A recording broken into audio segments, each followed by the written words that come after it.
guys, it's Aoife from Words of Clover, and I am here to talk about my worst / most disappointing books of 2020. So this list is a mix of books that I genuinely just really didn't like, and I didn't think they were well written or, particularly good in any way, and then other books that were just disappointing to me personally for various reasons. So to go straight on into it, the first book I want to talk about is Lady of the Ravens by Joanna Hickson, and this is actually a strange book to put on this list because this is a book that I actually quite enjoyed. I gave it a 3 to a 3.5 stars, but there are particular reasons personally for me why I have put this on this list, because for me personally it was slightly disappointing in terms of my enjoyment level of this book. So this is a book that's set around Joan Guilford, and she was a friend to Queen Elizabeth, who was married to King Henry VII, and this is following kind of that era in history, in English history, with King Henry VII as the monarch. I did find Joan's story herself, or just maybe her character, was slightly plain and could be slightly uninteresting at times. But one of the reasons why I found this a disappointing read for me is because, as I said, I love reading this about this era in history and about kind of the War of the Roses and King Edward and then King Henry VII and the Queen Elizabeths. I do find them really interesting, and I do enjoy reading books about that, and I've read a good bit about them in the past. But when I read this book, I realised I needed to maybe take a break from reading about this time in history, because of my enjoyment level with this book, I realised that I had become slightly oversaturated maybe with this type of book set in this period, and the story wasn't as exciting for me. So that was disappointing for me, that I realised I was going to have to take a step back and maybe just not read as many or pick up as many books set in this time period. So when I do maybe in another couple of years read another book set in this time period, I will enjoy it more. Next book on this list is White Space by Ilsa J. Bick. This is one I have a really hard time explaining, because even though I read about 50% of this novel, it was actually a DNF for me, and I was so disappointed in this because Ilsa J. Bick has she has written one of my previous favourite books, which was Ashes, and the Monsters trilogy, and I really enjoyed those books, and I was really excited to finally read this book because it had been on my shelf for a very long time. But this book is just very strange. It's kind of dealing with time warping, stories within stories, and worlds within worlds, and there's almost like a matrix element to it where you're not really sure what's real, what's made up. There's a horror element to it as well. It's quite gory and bloody at times. There's a bit of violence in it, but at the same time I could not tell you properly what this book is about, other than the fact that it made my head hurt because I just couldn't understand what was happening. I couldn't understand what the author was trying to do with this book, and it was probably one of the worst books I read or tried to read in a very long time. I just really didn't enjoy it, and I just could not put myself through it. It's one of the very few books I've actually DNF'd, and I couldn't deal with it, so it had to go on this list because I really didn't enjoy it. The Animals at Lockwood Manor is on this list. I talked previously this year about why I didn't like this book, and this was actually on my 5-star predictions for last year, so it was quite disappointing for me that I didn't end up enjoying it as much as I hoped I would. The book is set during World War II, and we are following a character who works with the Natural History Museum in London, and she is employed to basically travel with a bunch of specimens from this museum to a country house where the specimens will be kept safe from the bombing of London and the Blitz. And we are following this main character, and she is a bit of a strange character. She has kind of a bit of mystery around her herself, but the house that she goes in, there seems to be a lot of like different dynamics within the house, particularly between the house owner and his daughter, who is a bit of a mysterious figure. She's not really seen like a lot in the book, and there seems to be something weird going on in this story where it seems that maybe like the specimens from the museum aren't as safe in this house as they hoped they would be. So this book for me was just, I don't know, it just didn't deliver for me what I wanted to do. I felt it got quite bland and boring and repetitive. I felt like the story repeated itself over and over and over again, and it took a very long time for it to actually go anywhere for me. The best thing about this book itself was actually the house, because I felt like the house reminded me a little bit of Mandeville and Rebecca, where it was almost a character within itself, and it was like this ever watchful presence in the book, and that was the most exciting thing about this book for me, was the actual house itself. Ashes by Christopher de Vinck is one that I really wish I would have loved. This is another World War II novel. It is set around the occupation of Belgium during World War II, and we are following a particular character whose father is quite high up in the army, and she ends up kind of travelling through Belgium, I think maybe into France at one point, with a friend of hers who is Jewish. So obviously her friend is in a lot of danger because of this Nazi occupation and the war itself.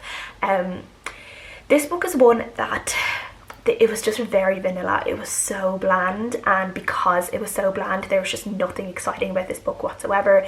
The main character is someone who's like very perfect and she never puts a foot wrong. She's very Mary Sue character, and she was just so boring to read about. She just never did anything interesting whatsoever. The thing is that this book was written as Christopher de Vick. I think from what I was reading about him when I was reading this book is that he had I think family members that were had these kind of similar experiences during the war, and I think he was writing this book in kind of like memory, kind of justice for them, and I think he was just trying to make it so perfect that he didn't put anything exciting into the book.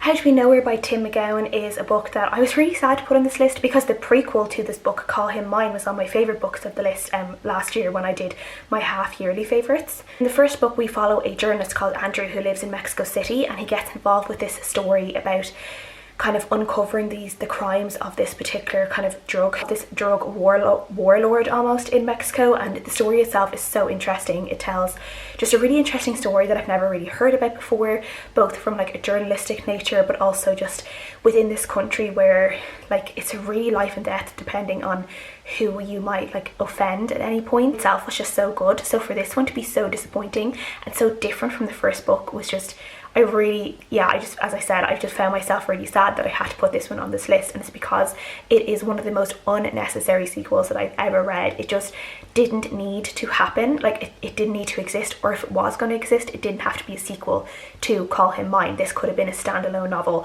that Tim MacGabhann wanted to write, because it's obvious he only wrote it because he wanted to write it. This is more of a high speed, almost car race actiony book in comparison to the first one, which is mostly about, you know, research and this like journalistic project and going undercover almost to try and figure out what is going on.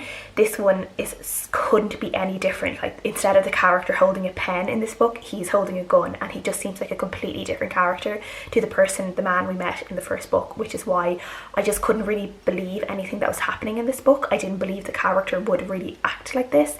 It felt very unrealistic, and while the story itself may have been a good story as just a standalone book with no connection to the first book, because it was connected to the first book, it was disappointing for me. The Missing Pieces of Me by Amelia Mandeville is also on this list, and this is also one that I was quite sad to have to put on this list because I do want to try and support Amelia Mandeville in her writing, because I actually have watched her YouTube for quite a number of years, but unfortunately this book just didn't do it for me at all. I just found I don't think it was necessarily a huge problem with the writing itself in this book, but I feel the editing really let it down in this book. I feel like there are so many parts of this book that could have been edited, or the book could have just been tighter in so many places, and I think that mostly comes down to the editing process rather than the original writing process itself. This is a book that's set around these two people called Dustin and Willow. They've been together for a number of years and they have an infant daughter together, and then one day Dustin wakes up, or he comes home to find that Willow is gone. She's left a letter just saying that she's gone, that Dustin won't find her again, and Dustin is left kind of distraught and doesn't understand what went wrong with the relationship. And we are seeing the story in kind of flashbacks and present day, with Dustin trying to figure out how to be a single dad and figure out what went wrong with his relationship, and then we are flashing back to the start of their relationship as teenagers and how the relationship progressed and how they got from like A to B basically. This book tried to be really sweet and meaningful, and it does have a really kind of good kind of message around mental health, postnatal depression, and a lot of different things like that, just anxiety in general, and I really appreciate that was in the book, but the story was both underwritten and overwritten in different parts that just really made it weak overall. There are parts of this book that were just overly described, where we would be given like a background on every single person in the scene that we didn't need, and then there were other parts that were really under described that like we needed more information and we never got that. The story had this real conversational tone as well, almost like it was a diary entry of parts, which then contributed to the over description element of the book that I didn't like. And as well, the relationship between the two characters, Dustin and Willow, just was really bad. I just did not believe their relationship. They had zero chemistry, and there's sometimes nothing worse in a book than two characters who have zero chemistry and the author is trying to mash them together, and this is what I really felt with this book. I didn't like the two characters together. I didn't care if they ended up back together at the end of the book, and so, you know, what was the point in it? We Are the Weather by Jonathan Safran Foer is on this list, simply because I just don't get on with Jonathan Safran Foer's writing. I've tried to read a number of his books. It's the third book I've read. It's the first non-fiction book I've read of his, so I was hoping the non-fiction would be a bit different for me, but there's just something about the way he writes that just doesn't gel with me, that I don't like it. So I don't know, I might have to give up on him. I was hoping that at some point I would read Eating Animals, because I've heard that one's really, really good, but at this stage I've read 3 of his books. I haven't liked any of them, and I don't really know whether I want to risk reading another one, but I don't know. Let me know if you read Eating Animals, if you think I might like it, because at this point I really don't know if I want to pick it up. I also read Parachutes this year, and this is one that I didn't enjoy, and it was disappointing for me simply because of my age. I was not the target audience for this book, and I completely understand that. There are parts of this book that I can see would really appeal to a younger audience, particularly younger teenagers who like the flair for dramatics and the kind of almost Gossip Girl OMG element to this book, and I think it's very attractive for a younger audience who, you know, are looking for something fun to read, but also something that can give them a lot of really great lessons in terms of learning the signs of uncomfortable behaviour and dangerous behaviour towards them from individuals who might pose a danger to them later on. And this story involves kind of grooming, sexual assault, racism. It deals with a lot of different topics that I think are really good for younger readers to read about. I just think for me it was just a little bit too simple in nature. It was very glaringly obvious what was going to happen at all times. There was no element of surprise in it for me. It just didn't work, but again, I really do feel for a younger audience this would be a really good read. Just as an older reader, it just didn't do it for me. Snow Song by Sally Gardner is a book I read recently. I listened to an audiobook, and it was one that again I was quite disappointed to have to rate as one of my most disappointing books of the year, because I was really hoping to love it. This is kind of a feminist fairy tale where you're following a girl in this village where she wants to marry this man who's known as the Shepherd, but her father doesn't want her to marry this man and says she will only marry him.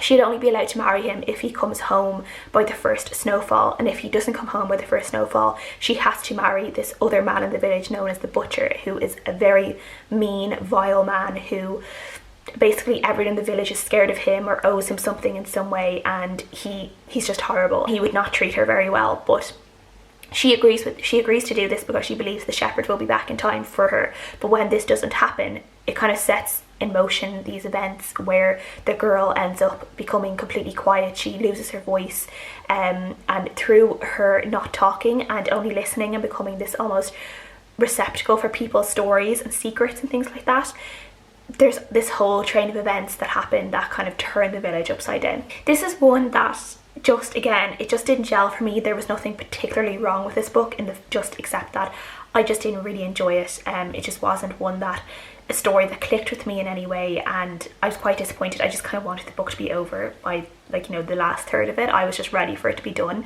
I didn't really care about the characters of the story anymore. I found it a little bit black and white in terms of the evil characters. The Butcher is just so evil at times. It's quite hard to read about him, and just the terrible things he does. It could get kind of depressing at times, and there were times when I would stop reading the book and I just wouldn't feel very good because of what I was reading, and just because he was such a horrible character, and it's not very nice when a book makes you feel like that. So yeah, I just really didn't get on with this book. And then the last book I have on this list is Fragile Monsters by Menon, which is one of the last books I read in 2020, and this again is a book I really hoped I would love. I had originally heard about this book from Simon over at Savage Reads, and I'm not sure if he had read the book yet, but he had, I think, hauled it or something, and I just thought it sounded so interesting. But this is about a girl who is from Malaysia. She's been living in Canada for a few years, and then she travels back to Malaysia to be with her grandmother for a little while, and something happens where her grandmother ends up in hospital, but ends up saying a couple of things about this girl's mother who she never knew because she died when she was a newborn, and she starts kind of wondering about her grandmother's history and her mother's history and what really happened all those years back. And unfortunately for this one, the story took so long to get going. Like, you're almost like 70% into the book before you actually start getting any of the answers to the questions, and it's just like this strange kind of, I wouldn't even say the story is like repeating in any way. It just doesn't, you just don't know where it's going. Like the character herself seems to like focus on some things from her past and some things in her present that actually don't really mean anything and don't really deliver anything to the rest of the story. It doesn't give anything to the rest of the story. So by the time you get to the end, you're just kind of exhausted from reading the rest of it that didn't matter. None of the characters in this again were particularly likable. I didn't like any of them. They weren't particularly nice characters, and I was really hoping for a lovely like granddaughter-grandmother relationship in this book, but that definitely really wasn't there as well.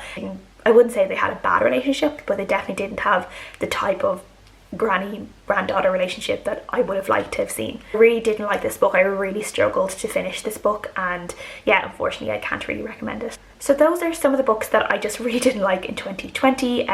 If you did like these books, I would actually just love to know the reasons, the elements of the books that you really enjoyed, to see if there were bits like that I missed when I was reading them, or indeed like it's always just nice to be able to see different opinions of different books and seeing why people liked some books and why other people disliked the book. Thank you guys so much for watching as always, and I'll see you guys again next time.